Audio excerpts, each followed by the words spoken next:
Hello and welcome back, everybody. We are just about to get into draft for game 2 after Aegis Quantum completely run all over G&E Ruby in game 1. Now, granted, there are some mistakes that happen there. There are some changes that can be made here, but I want to see G&E Ruby pick things up here because I think there were some couple of bright spots here. Yeah, I mean, nobody picked Kane, nobody picked Tom Kench. All of those shit are open. I don't know what they're I doing. know, it was a great game.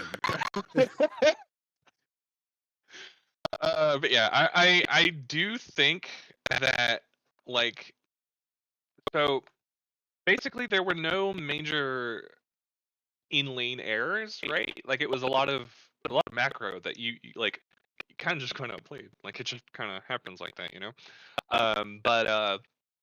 So I think what I would really like to see from the side of some champs that can stop a lane, pick those champions. Like, if you can't win early game through the macro, win through lane performance, and if you're comfortable on any champion that can do that, to victory here. So would like to see, I don't know, like Viego, Diana, Kane.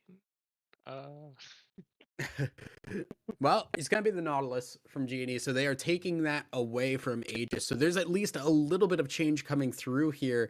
Now, the question is, does Kufi have other things to just pick up and replace for that Nautilus? Because the complete control of the early game on the map there was a huge problem that G&E Ruby did not seem to have much of an answer for.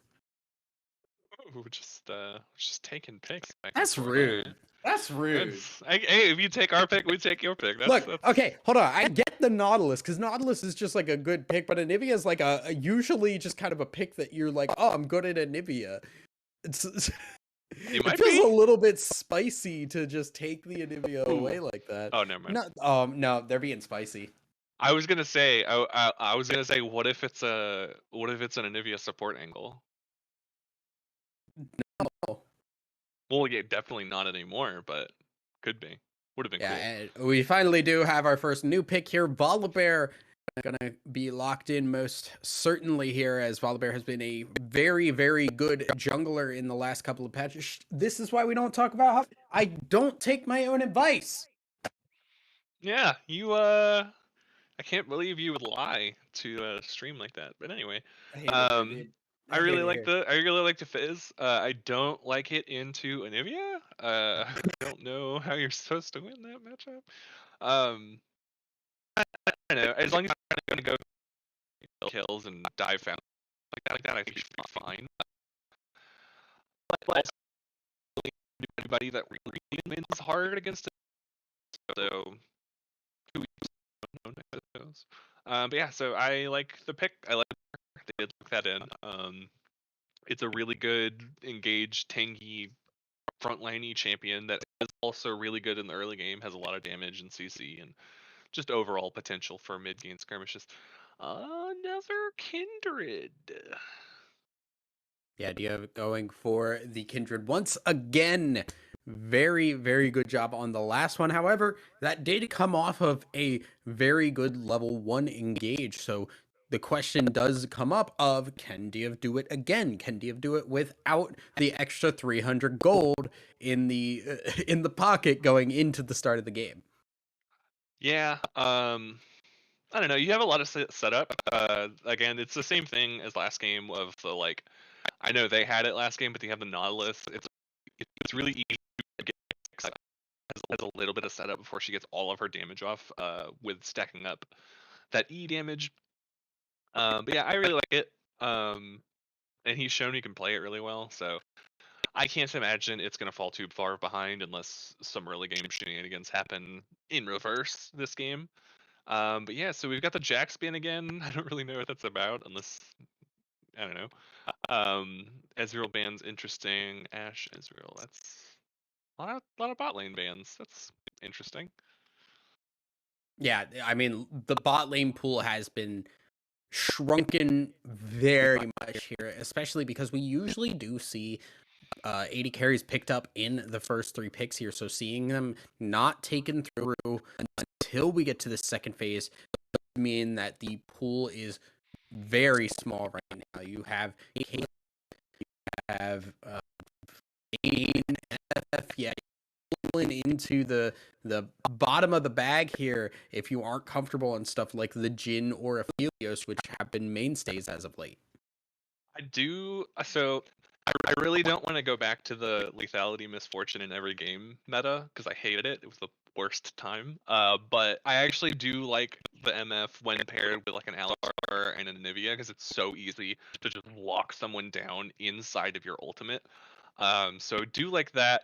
I like Jhin also. I think Jin's a really strong pick. I don't think any one of those AD carriers has a particular strength in lane. Ooh, double assassin. Love it. I This is love blind. Akali. Yeah, it's a blind Akali top too. All right, That's that's spicy. spicy. That's I said if you have a champion you're comfortable on that you can win, that'll do it. Ornn makes sense. I know their top laner plays a lot of Ornn, so yeah, that would make sense. And I mean, it makes a lot of sense into the Akali too, because it's Akali does have to get into melee range. That is where Ornn likes to be. He can trade very efficiently through that, and very quickly Ornn will get hard for Akali to chew through. So I like that pickup there, and it does give the Wombo potential here for Aegis.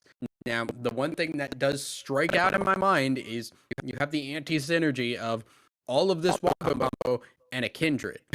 Yeah. Yeah, I mean, but you realistically, if you're in a situation where you have to pop the Kindle ult, it's probably not a situation where you want to pop a missile, you know? So, I mean, as long as obviously don't press those two buttons at the same time, haha. But like, there's the situation shouldn't really overlap that much.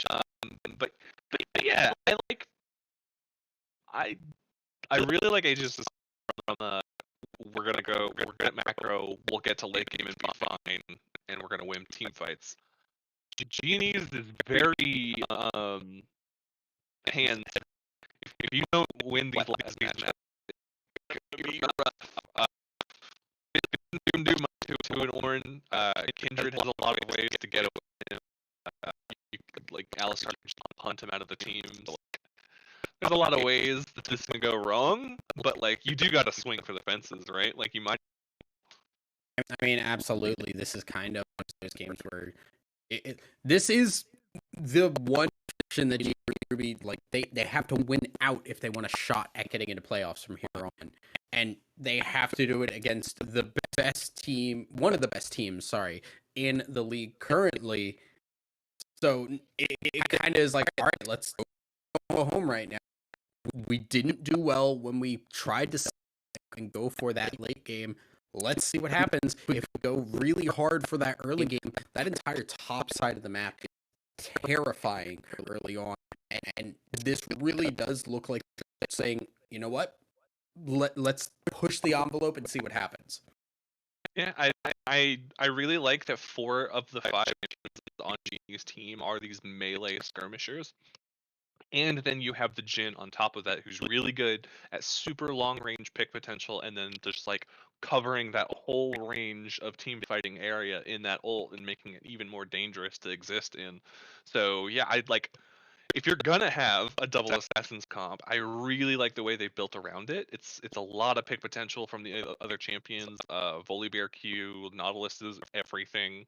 So yeah, if you're looking to stomp your lanes and then team fight by picking someone out, this is the comp to do it.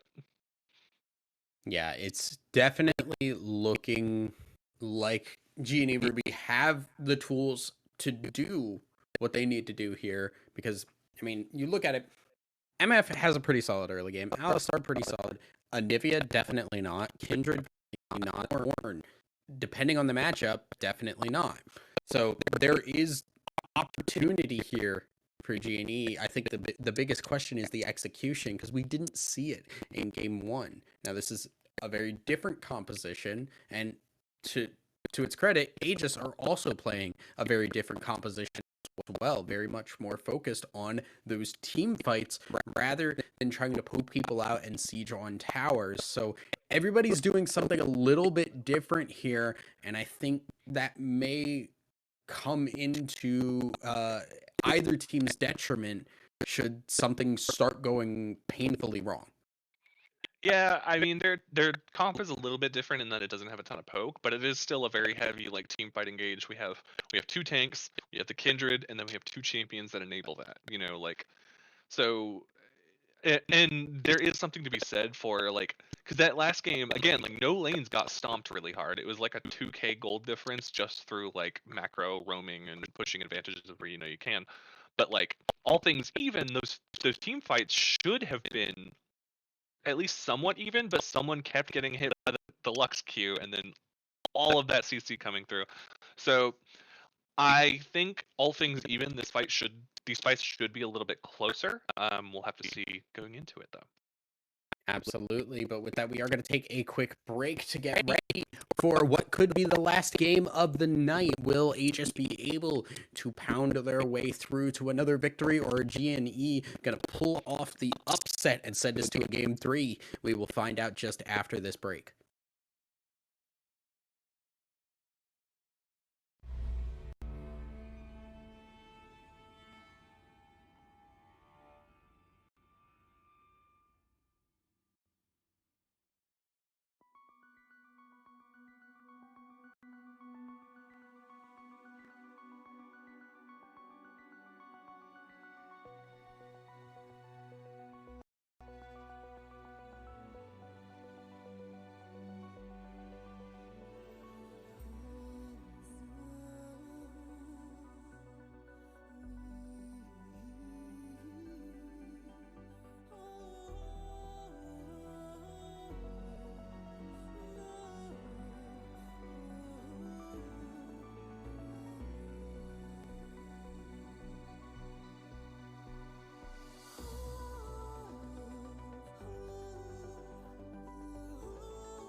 And welcome back, everybody. We are in game 2 as the teams have switched sides. G&E Ruby on the blue side this time, and we have Aegis Gaming on the red. Both teams grouped up early on, and we may see another little bit of some early game action. It looks like they're just going to pass each other like two ships in the night.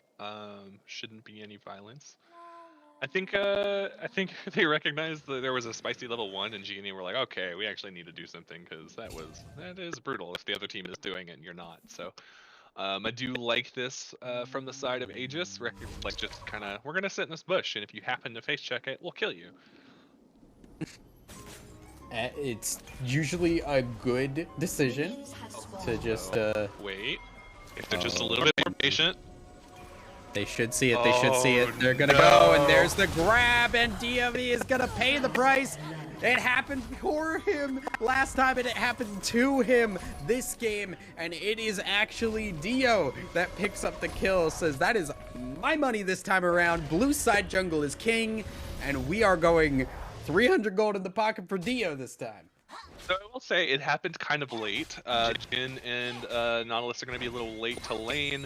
Volibear doesn't get back and buy another item, so like it's more gold, but as of this second, that doesn't matter. If anything, that's a slight edge to the side of Aegis. It's just because it happened so late and you don't have time to capitalize off of that pick. But it's a Volibear with a kill. It is a Volibear with a kill, but I mean, as of like, he doesn't have any extra items right now, so you know, if you get extra gold but you don't spend it, did you really get extra gold? You'll spend it eventually.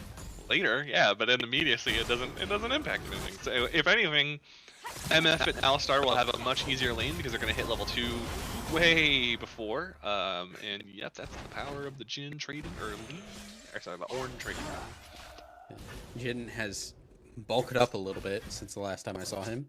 Yeah, he threw his gun away. He's like, alright, I'm just gonna start making things. Gun away, yeah. Really, he's just us, like, he's just people during the pandemic. Like, okay, yeah. I'm gonna learn how to gained start a lot making of weight. things. Yeah. I'm gonna start learning to making things. Grew a beard. Yeah. I like chocolate a lot now. I mean, I did before, but, you know. Now it's a problem. But now it is a problem. Yeah. Ooh. Now Shockwave going in, not a very advantageous trade for the Fizz either. As luckily, Toxic Koopa does have the pots to get back into that, but you can see just the fight's not going in his favor right now, and that is very terrifying. Speaking of terrifying, Shockwave getting jumped on in this mid lane. Fizz gonna have to burn the flash to get back under tower. Mobility Scooter also tanking a little bit of pressure, but just gonna dash away and be fine. Yeah, good on both of these teams being equally as aggressive, just in different places. That's good to see. A pretty chunky CS difference in the bot lane for the side of G&E, so that is a nice change of things from last game. But yeah. Oh, sorry, I got my teams reversed. It's the exact same as last time. My bad. Yeah. Teams did swap sides. So. Yeah, they did. They need to stop doing that. Yeah. Pick a side, stay aside. That's all you get. Yeah. And isn't it easier just to learn how to play on the one side, right? You know. You know, I guess. I guess. I'll be an excellent coach, but only when we're playing on blue side. All right. Well, in the meantime, here we do have CS advantages, kind of just evening out right now. But the pressure seems to be overall favoring in the side of Aegis Gaming, as they are doing really well in that mid lane and the top lane, two of those solo lanes that we said did have the early game presence and needed to make that work. Yeah, so Toxic Koopa went Conqueror on Ollie, so that just kind of shows like he wants to scrap in this lane. That's like, if you just think, okay, I'm gonna scale up to late game, try not to die, you take Fleet Footwork.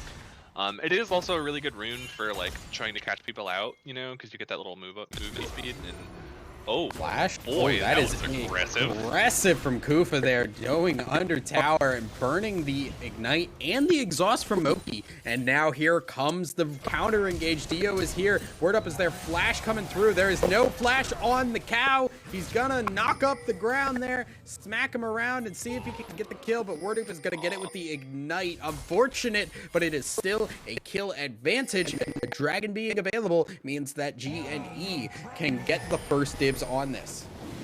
Yeah, so they're playing really well. They're being aggressive early game. They're roaming their support and their jungle together and making picks off of it. So, yeah, really well played by them.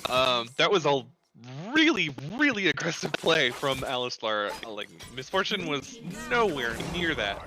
Kindred.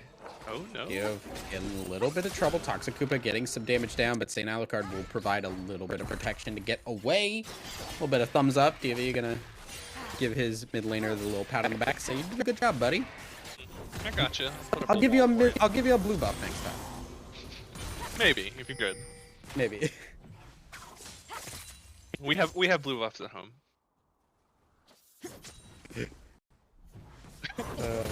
I don't even know, like, what would blue buff at home be? A mana crystal. Mana crystal. That doesn't even give regen. Exactly. Alright, a tier. Is that what you wanted? I don't know what I wanted, man. Just... That's fine. Alright, so this CS difference is ballooned pretty hard in the bot lane. This is roughly a 20 CS difference, just kind of because they were able to get lane so much faster because they really overstayed. Like, they got a kill, but honestly, like, the bot lane didn't even need to be there. Like, you should have just killed, taken the red buff, swapped sides, you know. And I don't know. It's hard to complain when you do get the first blood off that, but it did put them substantially behind. You've got boots to a Vamp Scepter, which don't feel too good. So we'll have to see how this lane shakes out, but it does look like Misfortune is going to be a big part of the reason Aegis is still in this game. I mean, for sure, because the gold lead is dead even. Both these teams at 10.5k, ticked over at pretty much the exact same time, and you can see now just building a little bit as the waves are crashing. Before going to clear. Arn does have a call. That's a decision that you can make. Speaking of, we're trying to get a little bit of pressure on the Alistar, but the ward will get cleared. Still no vision though, as Dio not going to be around for this counter gank. Maybe trying to look for that mid lane instead. Yeah, I mean it's hard to catch out Nanivia unless you just walk at her, I suppose. Walking at her seems to be doing pretty good. Alucard just gets a great flash over the wall, but that will still be flash for flash, jungler flash for mid laner. Yeah, I mean it's a lot better to burn the flash on the Nanivia than it is the Volibear. The Volibear still has a threat. It is a lot easier to kill a mid lane mage that has no mobility if you just take away the oh no, is this? Here's the ult from the Ornn. Ornhorn goes through, will hit. Toxic Koopa still alive though. Does have the second of the ult. Toxic Koopa not gonna actually use the second part of it. Toxic Koopa, you gotta get away, my friend. You are not in a good spot, and it is just gonna get worse because Dio is around. Toxic Koopa does know it though, so this should not turn into anything. Kufa, what are you doing here, buddy? He's here to party. Yeah, well now Dio trying to get away. Thunderclap will come down, but Dio not gonna get anything there, and it may just be a push for the Rift Herald. Both supports up here, so definitely looking to get some skirmish opportunities. Stun will hit now. St. Alucard does not have vision for the E though. I think they maybe could have killed Fizz if he took that W over the wall, but I love the emote spam after he misses. That's good. It's all about the mental game, you know? Yeah, that's a genuine part of the counterplay. Ooh, kill. Toxic Koopa, once again, does not have the ult here. You don't win these yet, buddy. And that is just going to be the Flash Clap Mobility Scooter, already beating the Akali in the lane. And that is the Akali that needs to get going in order to be a threat. I don't know what Toxic Koopa was thinking there. I don't know. Ornn has some like bonkers damage for short trades like that. So like, if you're going to engage, you need to burn all of your stuff because you don't start getting that healing from Conqueror until you actually, you know, are in the fight for long enough for it to be active. So these short trades are just never going to be in your favor unless you go something like Fleet Footwork. Ooh, great wall there. Saint Aligar blocking it out. And that was one thing I was going to ask you, is Shockwave taking a lot of damage. I was going to ask the Conqueror over maybe the Fleet Footwork on the Akali. Yeah, personally, I would have taken Fleet Footwork 100% of the time there. I do think it's just a really good rune on Akali, and I think Conqueror is pretty overrated, personally.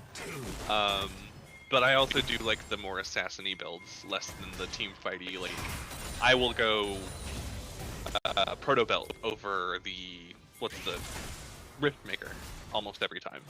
But that's just personal preference. So I don't know what Conqueror thinkers think, because I don't like Conqueror. Ooh, early ult coming through, and there is the Fizz. Chum the Water's gonna hit, and early Lamb's Respite pop by Newbie, but the damage coming through. Here is the MF ult, and it is popping through people. Lots of damage coming in, and Nobility Scooter coming in, gonna hit the Horn onto 2. Shockwave and Dylun are just trying to stay alive as it is the turnaround, and Aegis pick up the Dragon after what looked to be a little bit of a scuff start. Yeah, there was a 2 for nothing. Akali did not think that she needed to teleport for that, and honestly, I don't blame him. That's, like, you really don't win those, and getting the alone time on the Akali when you're this far behind is just so necessary. Ornn is going to be useful no matter what he does, so, you know, I don't hate it. But, yeah, the team fighting on the side of Aegis is just better, so, like, you're going to win through skirmishes on the side of Genie, so recognizing, like, alright, y'all are gonna end it real quick while I just get some plates up here. It's fine. Yeah, but massive MF ultimates already. Items not even completed yet. And it's already a threat. Moki, really very scary. Getting a little bit of damage on towers himself. Toxicoopa still just not having a good time at all against this Ornn. You see the tier has already been bought. My sweet Akali, you do not take that E if you have Brittle on you. That's just not how that works. You can wait. You don't have to take it, friend. Does not seem to be going too well. Dio gonna get this Rift Herald. Does have another minute to use it before plates fall. So if they want to get the actual best gold value out of it, it needs to be used pretty quickly. Yeah. I think you just use it mid lane. It's gonna be so easy to wave clear that. I mean, like, sorry, I thought Aegis was the one with it. I'm all over the place. Anyway, I do, like, just in general, you should move it mid lane. If you can't take a full tower with it, just chuck it mid lane.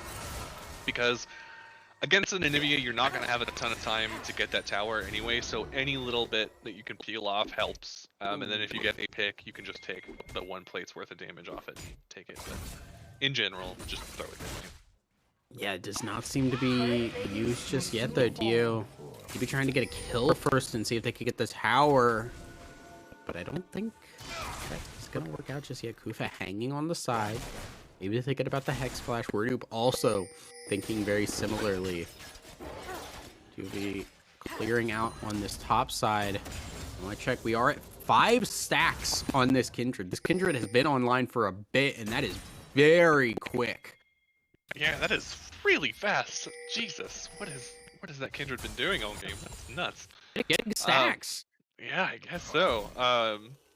Compared to last game when they were stomping and didn't have 4 stacks until like 20-something minutes into the game. No, Toxicoopa, this is not looking great for you. There is the Horn to slow him up. Will just use the ultimate to get away. Now there is a really good push on the bot lane. Moki taking a lot of damage, having to back away, using the flash. Koopa buying as much time as possible. The Jhin not doing a lot to this. There is the MF. Oh, good stop by Werdoop, but he doesn't have the damage. He gets the exhaust put on him. And now Dylun trying to clean it up. We check up into the mid lane as they are fighting as well. Shockwave gets onto the Fizz pole and backs away because DOD is here.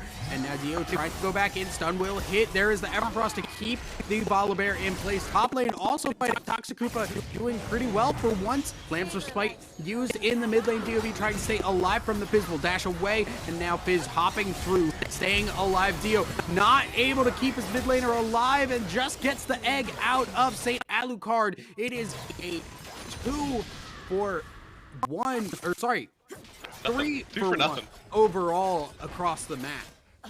Oh yeah, I guess it was something. But yeah, that mid lane fight was 2 for nothing because that was really well played by Dia of like St. Alucard for flashing forward on the Anivia, and it's like anybody who's played League of Legends sees that low health part and a flash forward, and you're like, oh, I can kill her, that's great. And then you stay and fight and you realize, oh, she's got the egg. That's why she did that. But That's yeah, another it's stack. Another stack. That is one more, and she gets the 3 other. Let me check. That's 7 stacks right now in Kindred. Ooh, that is one of the breakpoints. So for every 3 that she gets after 4, so 7 is the first breakpoint. So already reaping the benefits of that pretty Literally. good asset. Ha ha ha ha! Reaping them. Haha. Funny. I get it, because she's joke. death, but she doesn't have sight. Doesn't make any sense, right? What the hell? We need Anyway. a Scythe Kindred skin. She just throws scythes at people. What? Like she's death, but she doesn't have a sight. Okay. Dragon is spawning in just a couple seconds here, and it is second dragon for both teams. Nobody really has to fight this. Shockwave thinking about throwing up the waters, but right now I think it's just a little sketch to be up that far. You don't have Dio, who has started the dragon. And Kufa gonna look for the push in. There is Alistar. Unbreakable will pop very, very early, and that's gonna time it out pretty quick as well. But Dio does not have any backup. He's alone here, but they're not focusing him. He's going in now, not using anything there, just running in and dying. Moki now getting pushed in by the Akali, but Kufa able to stay alive just long enough and provide enough for the MF. The bullet time is still available. Shockwave and Dyloon hanging on the outside. There is the kill.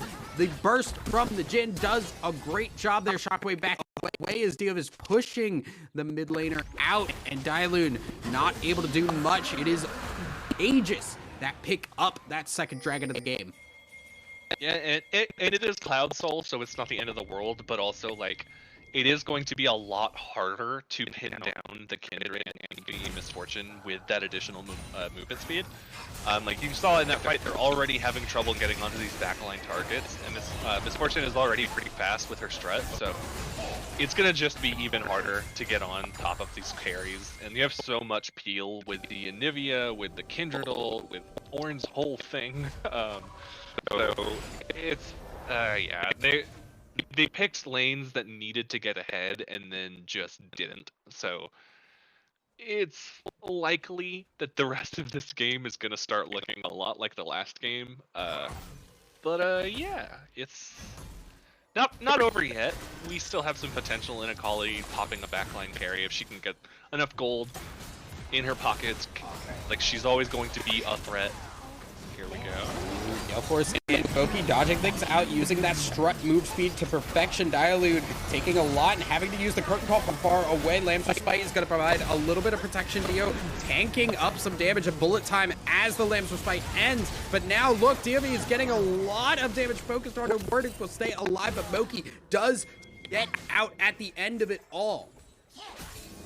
Yeah, I mean, that's an even trade, but that's about the most you can hope for on the side of Genie, so you gotta go for it. Why not? I think there was a little bit of miscommunication. Both of them were attacking different targets. Volibear was just honing in on the Misfortune, but didn't quite get there, so unfortunate. But again, they got the tower. That's a bounty. You'll love to see it. So yeah, they're definitely trying to. They're still staying aggressive, which is what you like to see from losing teams. You still need to pick fights because there is the chance for those outplays to happen, and then you can capitalize off of that. There's bounties, so yeah, just good to see from them. Yeah, and now you can see the benefit gained here as they're starting to push their advantage into the jungle here. Maybe thinking about getting another Rift Herald, although they only have 30 seconds available for that one. Is Kufa maybe now going to go in? There is knock up, the Pulverize. Shockwave going to just hop away. And it is just going to be the back away Alucard with a little bit of protection from the Ornn as well. Yeah, I mean, you're probably not ever gonna catch the Fizz out. That's kind of the champion. Like, you're just not gonna kill him. Period. But I appreciate the attempt. It's nice to see. Oh, here we go. Horn coming through. Great ultimate from the Nautilus to buy time, and another great flash. Werdu just saving that entire fight there single-handedly. Was really well played by him. That was really cool. Canceled the ultimate. That was. Ooh, that is fantastic. If you're playing Nautilus, you should watch that, and that's what you need to be doing. Like Nautilus, man. Why are you playing League of Legends? I don't know why you pick Nautilus when you don't have a Kai'Sa personally, but you know. I just don't like tank supports. You just sit there and you're like, well, I'll get to play the game when we fight. I think tank supports are pretty good right now. I don't doubt that they're good. It's just they're not. I don't Fun? enjoy playing a tank support. I just sit there and wait for the game to happen eventually. All right. Well, I have a pitch for a tank support for you, if you'd like to hear it. All right. Okay. So, because tank supports like Nautilus and stuff, they're really good if they can roam to other lanes, right, and get picks that way. Mm-hmm. So what if we encourage that by placing these little tiny objectives all over the map, where if you pick them up, you get movement speed and experience and mana. You lost right? me. No. Okay. Well, his cue could be because you want your tanks to have like pretty good engage. So like, what if? Oh, it's like a speaking of a skill good shot? engage, Koopa getting the flash pulverize on the dial-in, the power of vision coming in, and that might just trigger. Oh, Werdu actually getting a nice hook through the wall there. Shockwave using the pole early, and that is just going to be the turnaround. Werdu getting blown up by the re-engage from the Ornhorn. Yeah, that's unfortunate. Oranhorn is pretty good at all stages in the game, and they're gonna get a Baron off of this because you cannot fight against 5 people with only 3, especially from this deficit. So that's just gonna be Baron going over to them. It does look like Genie want to trade the dragon on the bot side, so they at least pick something up off of it. But yeah, that is yet another bunch of gold going over to the side of Aegis, and a big old Baron going there too. So with this Anivia, it's going to be super easy to siege. I mean, the wave clear is going to be nasty. You can just wall them off so that they can't even walk up to defend it. And if they do, you wall them off, and then their misfortune will on top of you. So once we get to the point where Aegis starts sieging, it is going to be really rough for the side of Genie. You don't have a lot of ability to contest it outside of, you've got Jhin wave clear, and that's it. That is when you draft wave clear, quote unquote. Yeah, and into the Baron, you like that bullet did not do a lot of damage Oh, there's the Hex Flash, massive knockup coming in from Koopa, going way deep in there, and the rest of the team's coming, but Dio is the one tagging tower, so they gotta get away. Now here comes Toxic Koopa, maybe trying to turn things around again, maybe not actually going down. The Toxic Koopa did not do anything there, and now Shockwave just running away. Here comes the Ornhorn with the bullet time. Easy pickups there for Dio and friends, and now Dio trying to dive in. Shockwave trying to provide a little bit of protection there, but Shockwave just gonna go down himself, and it is only Dio alive until Werdu gets up, and it may just be the push for the end now. Yeah, I think that's it. I think that's about the game.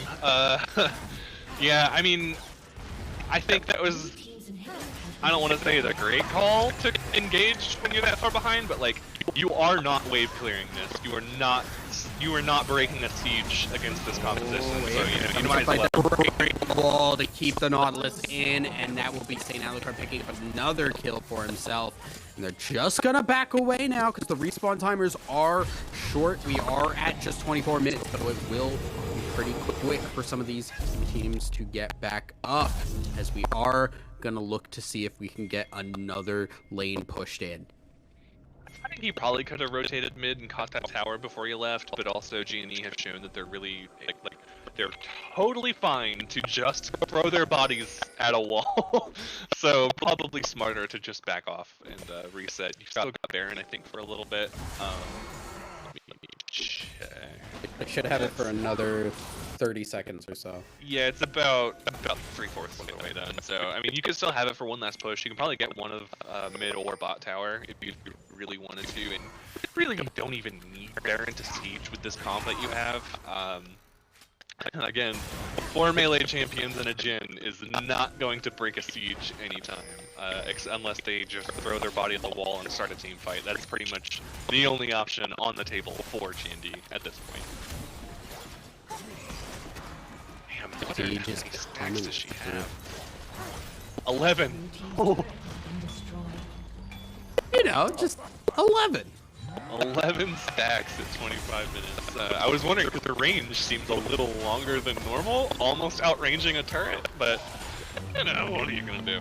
Horn will go in. We're gonna just stay out of the way, but now the dive has still come in. Alistar is trying to keep people away. Mobility Scooter's the one tagging it up. Kufa now using the Unbreakable Will. There's the flash forward, but you're engaging onto the tank there, and Dialune just can't get into enough damage. Shockwave gonna back away, but it doesn't matter. There's no tank. There's no Toxic Kufa until just now, and Shockwave hanging on the outside, maybe looking for an opportunity to go in.